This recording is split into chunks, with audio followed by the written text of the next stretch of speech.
Hi, and welcome to your new home. My name is Aisha, and I work with Cruz Septic Solutions, your property manager's vendor for your on-site wastewater treatment system, or your septic system. Today, I will go over the basics of how your system works, some tips and tricks to keep your system healthy and flowing throughout the year, as well as some things that you can do if ever you experience a backup. All of your wastewater exits your house through one main line and empties into your septic tank, where the organic solid matter settles. The water that you use on a daily basis passes through that tank and enters the drain field, either through gravity or through a lift station, where mechanical components manually pump the water up into the drain field. These systems are designed to handle between 200 and 300 gallons of water a day.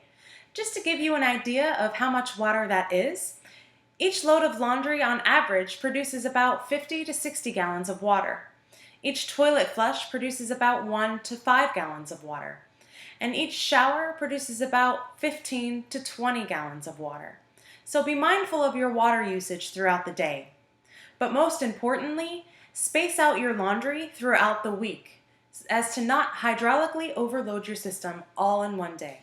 Now that you know the basics on how your system works, here are some tips and tricks on how to keep your system flowing throughout the year.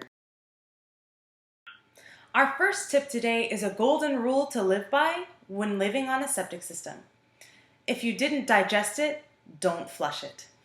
Things like feminine hygiene products, diapers, baby wipes, paper towels, and especially cooking oil all can get stuck in your plumbing as well as in your septic system, causing backups or slow draining. So always remember, if you didn't digest it, don't flush it. Another great tip to live by on septic systems is the solution to pollution is dilution. Going about your house on a cleaning day, remember to dilute all of the harsh chemicals that you may use, like bleach or antibacterial soaps. Otherwise, these harsh chemicals can kill the much needed bacteria that is in your septic system. So remember to always dilute your chemicals before it ever enters your septic system. Now that we've covered all aspects of your septic system, let's go over some of the signs and symptoms of a backup. Some of these signs are slow drains, gurgling, and bubbling in your toilets and/or sinks. If you hear this happening, try plunging the affected area.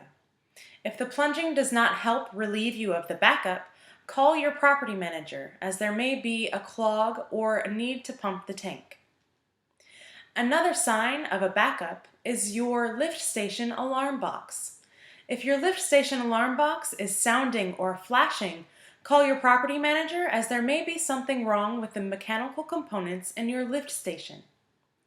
If your system is backing up and you have a lift station, and yet the lift station alarm box is not ringing or sounding, check the GFI unit or the breakers inside of the house.